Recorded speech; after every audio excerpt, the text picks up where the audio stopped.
अब breathing rate देखते हैं एनिमल्स में। ब्रीदिंग रेट, टेम्परेचर और पल्स रेट हम ऑलरेडी कवर कर चुके हैं। ब्रीदिंग रेट इन एनिमल्स, ये पर मिनट के हिसाब से देखेंगे। ठीक है, पर मिनट।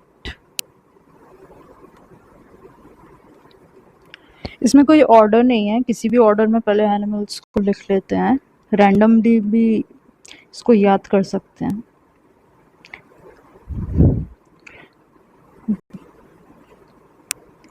कैमल, हॉर्स,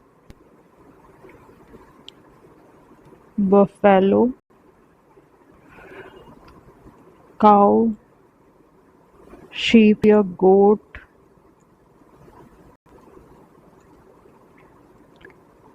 पिग,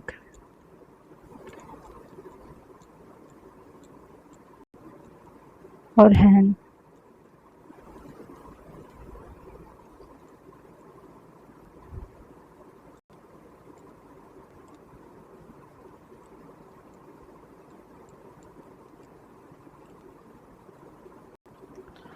तो इसमें कोई ऐसा ऑर्डर में अरेंज करने की ज़रूरत नहीं है, रैंडमली भी याद कर सकते हैं और इसकी कोई ट्रिक भी नहीं है।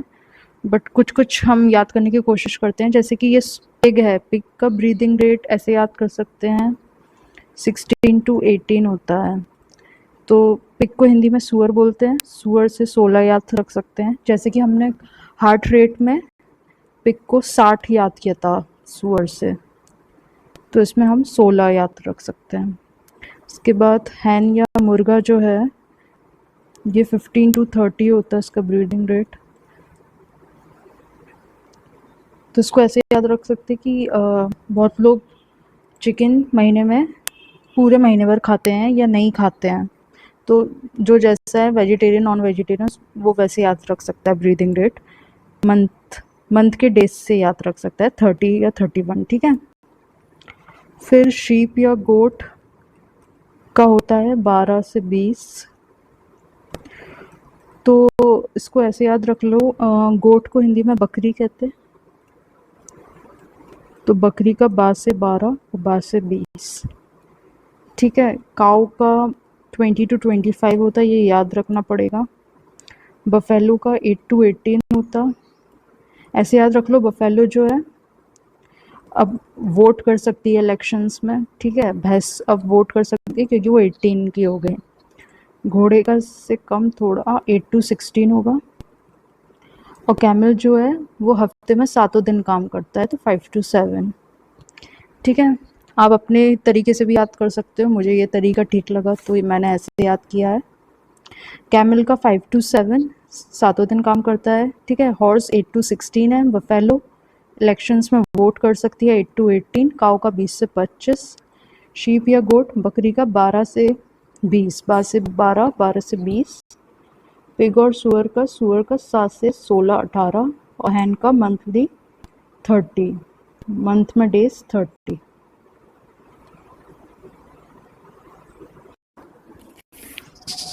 इम्पोर्टेंट टर्म्स देखते हैं इससे रिलेटेड। ब्रीदिंग रेट, टेम्परेचर और हार्ट रेट से रिलेटेड इम्पोर्टेंट टर्म्स।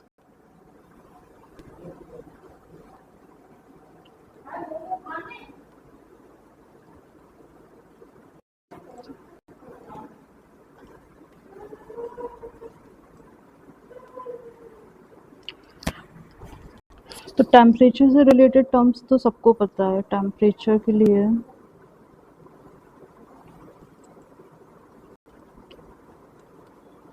टर्म्स जो यूज़ करते हैं हम वो हाइपोथर्मिया और हाइपरथर्मिया होता है। हाइपो और हाइपर।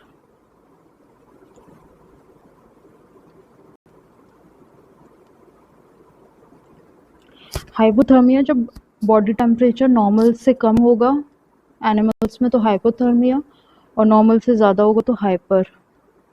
ठीक है। अब ब्रीदिंग रेट और हार्ट रेट देखते हैं।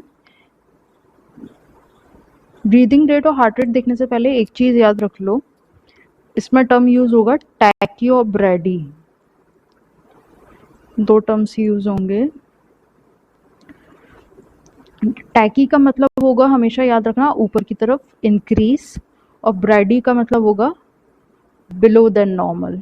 ठीक है, लेस देन नॉर्मल में ब्रैडी यूज करेंगे, मोर देन नॉर्मल में टैकी। टैकी को ऐसे भी याद रख सकती है, जो टी है ये ऊपर की तरफ एरो जैसा है, तो इसका मतलब इंक्रीज। ठीक है, और इसका ऑपोजिट ब्रैडी मतलब less than normal.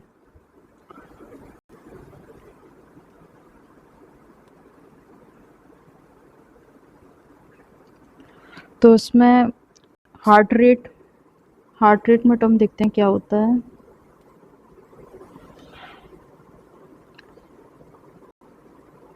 Heart rate में टर्म यूज होता है टैकीकार्डिया और ब्रेडिकार्डिया। Tachycardia, bradycardia.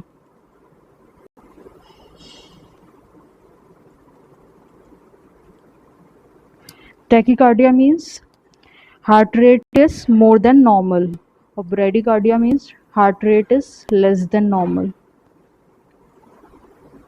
इसके बाद सिमिलरली हम ब्रीदिंग रेट में देखेंगे।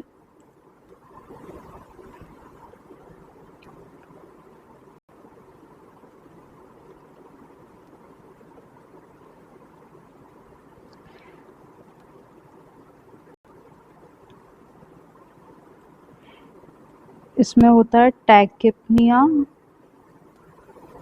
और ब्रैडिपनिया।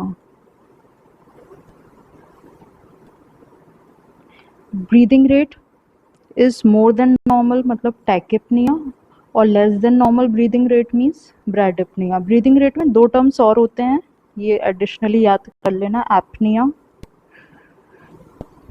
इसका मतलब होता है breath rate is stopped, breathing जब रुक जाएगी तो ये टर्म यूज होगा एपनिया। और डिस्पनिया डिफिकल्टी इन ब्रीदिंग होगी अगर।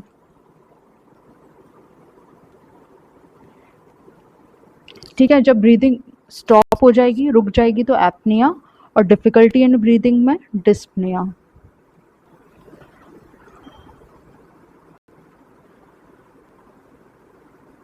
तो हमने इंपॉर्टेंट टर्म्स देखे, टेम्परेचर, हार्ट रेट और ब्रेथ रेट से रिलेटेड।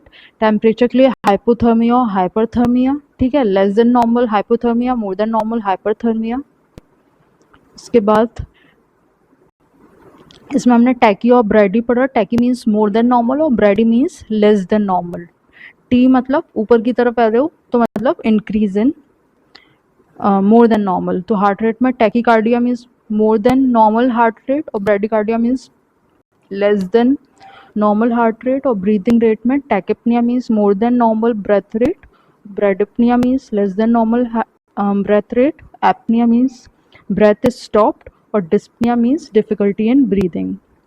तो ये हमारा कवर हो गया ब्रीदिंग रेट और इम्पॉर्टेंट टर्म्स।